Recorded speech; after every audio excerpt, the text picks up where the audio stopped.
भाई गैस के दाम भी एक बार बढ़ाए, 60 रुपए बढ़ाए, कमर्शियल गैस के बढ़े 3 बार 4 बार, पर जो आम आदमी की रसोई में गैस इस्तेमाल होती है एक बार बढ़ाए। अरे विपक्ष खामखा का हल्ला काट रहा है, ये डरा रहा है, पैनिक क्रिएट कर रहा है। आज भी बहुत सारे चैनल्स, कई जगह हेडलाइन चल रही थी बाकायदा, मोदी बताएं सेविंग के उपाय, राहुल गांधी ट्रोलिंग कराए। पर क्या देश में तेल का संकट आ गया है? या तो ये बात सीधी सीधी कही जाए।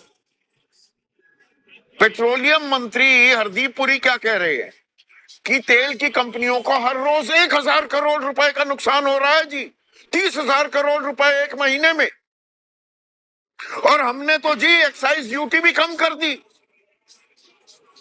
कितने भोले हैं, कितने मासूम हैं हमारे पेट्रोलियम मंत्री। वो ये बताना भूल गए कि ये इतने सालों से एक रत्ती भर पैसा कम नहीं किया गया पेट्रोल या डीजल के दामों में, तो कितना बम्पर फायदा तेल कंपनियां कमा रही थी उसके बारे में भी तो बता दो जी। अभी इनका नुकसान याद आ गया, कह रहे हैं हमने एक्साइज ड्यूटी कम कर दी। 16 बार एक्साइज ड्यूटी जो बढ़ाई थी जी हरदीप पुरी जी, उसके बारे में नहीं बताएंगे। जो रूस से सस्ते दामों पर कच्चा तेल लिया जा रहा था जी, 15 से 18 डॉलर प्रति बैरल जी, और रुपए में पैसा दिया जा रहा था जी, उस वक्त आम आदमी को कोई राहत दी थी जी, इसके बारे में नहीं बताएंगे। फिर कहा जा रहा है मेट्रो रेल ईवी से यात्रा कीजिए। तो क्या अब सरकार के मंत्री, वो अशोक रोड हो, मोतीलाल नेहरू मार्ग हो, अकबर रोड हो, तमाम आलिशान जो बंगलों में हमारे मंत्री रहते हैं, तो वहां पर कल से डीटीसी की बस चलनी शुरू हो जाएगी और सारे मंत्रियों को पिकअप करती हुई जाएगी, या कार पूलिंग होगी, या ये काम आम आदमी के लिए ही है?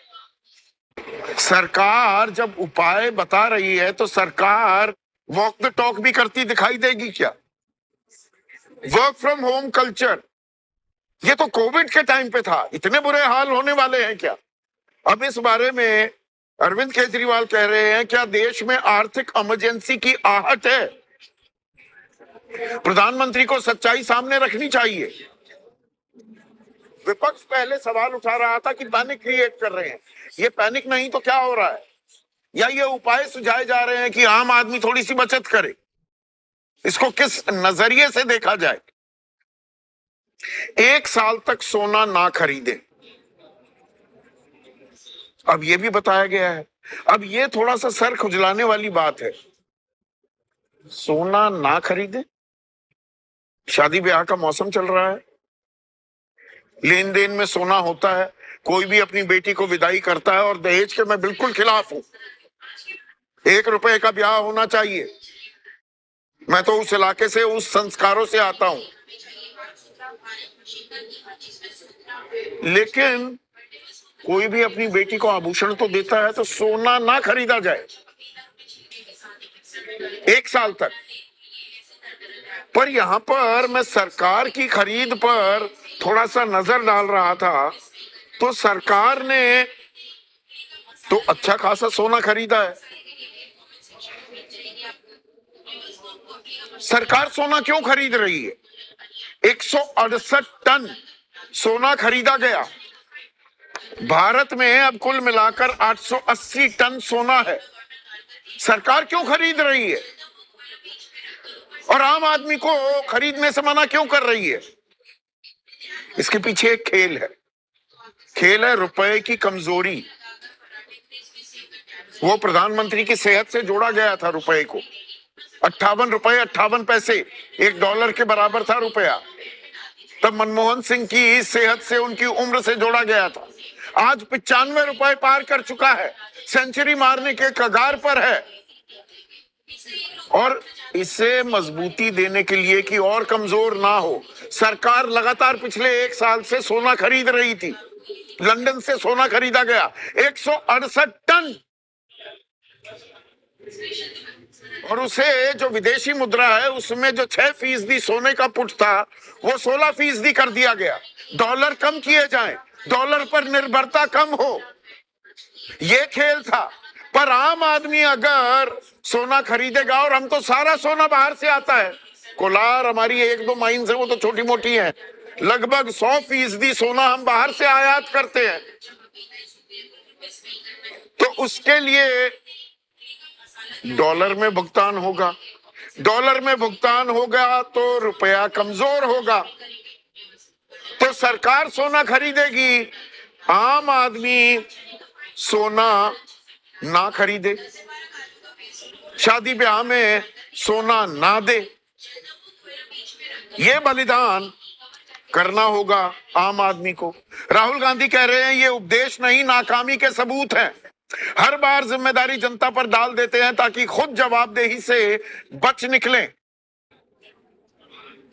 अब आप में से बहुत से लोग कह सकते हैं कि भाई सोना ना भी खरीदें तो क्या दिक्कत है। इसमें एक और चीज है, ये सोना जितना हम आयात करते हैं पूरा का पूरा ही, और सोने को जवाहरात में, जेवरों में ढालने का काम जो होता है, इसमें ज्यादातर बंगाली हैं शामिल। पश्चिम बंगाल में चुनाव हो गए, बंगाली इस काम को अंजाम देते हैं। 6.5 लाख, कुल मिलाकर 50 लाख से ज्यादा लोग इस काम में शामिल हैं। तो सोना अगर कोई खरीदेगा ही नहीं, जेवरात की खरीद फरोख्त कम हो जाएगी, तो किसके लिए संकट के बादल सामने आएंगे।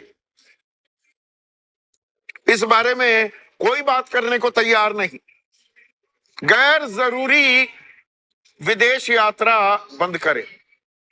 मतलब इस देश में तो हर कोई विदेश ही जा रहा है, इस तरह का माहौल बनाया जा रहा है। कुल मिलाकर 3,27,00,000, 2025 का आंकड़ा बता रहा हूं, भारतीय विदेश गए और 2023-24 में 2,72,000 करोड़ रुपए खर्च किए।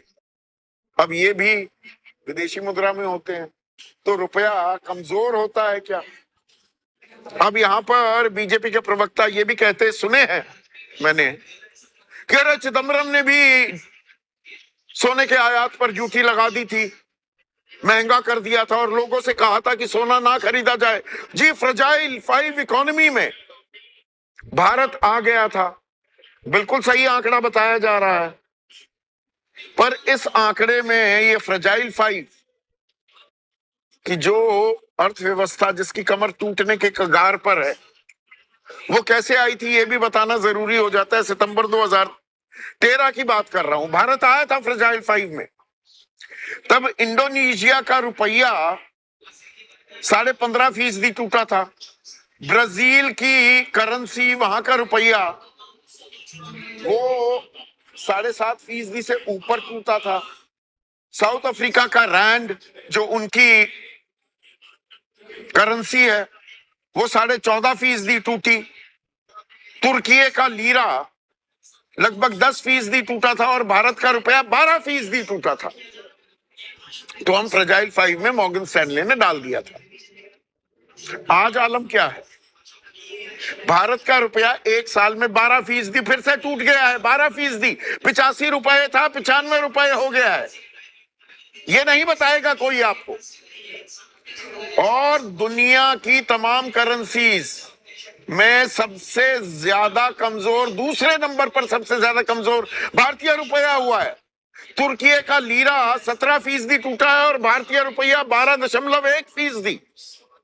इंडोनेशिया का रुपया सिर्फ 4% टूटा है। इंडोनेशिया का रुपया 15.5% टूटा था 2013 में। तो हम फिर से फ्रजाइल 5, उस टाइम 5वें नंबर पर थे, दरअसल हम दूसरे नंबर पर आ गए हैं क्या। और अब रुपए को किसी तरह से वहीं पर रोकना है। तो कहा जा रहा है कि सोना भी ना खरीदो और विदेश यात्रा करने मत जाओ। तो ये उद्योगपति विदेश यात्रा नहीं करेंगे। आम आदमी के लिए ये है ये, या बड़े उद्योगपति तो खर्चा अपना संभाल सकते हैं।